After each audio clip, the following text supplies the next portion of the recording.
मित्रहरू नमस्कार। यति बेला चाहिँ म विभिन्न जडीबुटीहरूको विषयमा जानकारी गराउने क्रममै छु र आज चाहिँ एकदमै महत्त्वपूर्ण जडीबुटीको विषयमा जानकारी गराउँदैछु। यो हेर्नु होला, एकदमै अत्यन्तै लेकको ठुला रुखहरूमा पाउने यो हो रुख हर्चुर।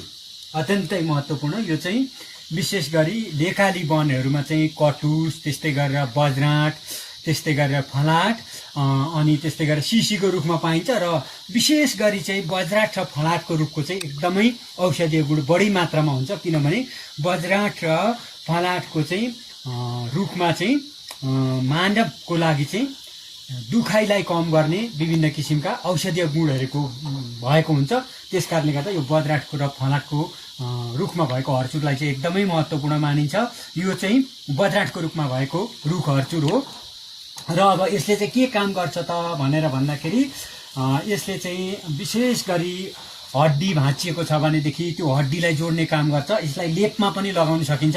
अस्ति हड्डी जोड्ने लेपमा चाहिँ मैले रुख हर्चुरको विषयमा कुराकानी गरेको थिएँ। यो यही पनि मिसेर लगाउने र यसलाई चाहिँ अब यसको साथमा चाहिँ अरू औषधिहरू जस्तो के छ त भन्दाखेरि भैँसे काँडो, त्यस्तै गरेर लाँकुरीको बोक्रो, अन्य विभिन्न औषधिहरू यसको साथमा मिसाएर चाहिँ झोल अथवा धुलो बनाएर खाने। र अब यसको अर्को महत्त्वपूर्ण कुरा भनेको चाहिँ यो जिउ कर दुख्ने हुन्छ। कोही बेला ठोकिएको कारणले उमेर बढ्दै जाँदा जिउ साह्रै दुख्ने, काम गरुन्जेल चाहिँ दुखेको थाहा नहुने, काम गरिसकेपछि धेरै जिउ दुख्ने हुन्छ।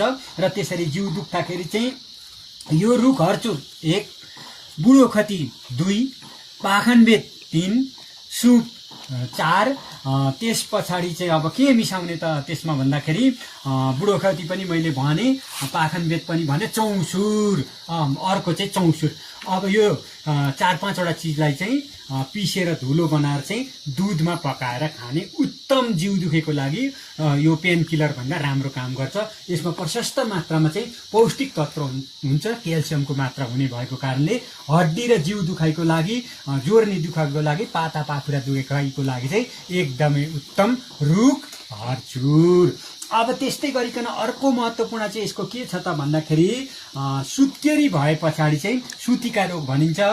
दिदीबहिनीहरूलाई चाहिँ सुत्केरी पछाडि चाहिँ ढाड कम्मर दुख्ने, त्यस्तै गरेर त्यो पेटमा चाहिँ एक किसिमको गानो घुमे जस्तो गोला घुम्ने हुन्छ, जसलाई रक्तज गानो भनेर भनिन्छ।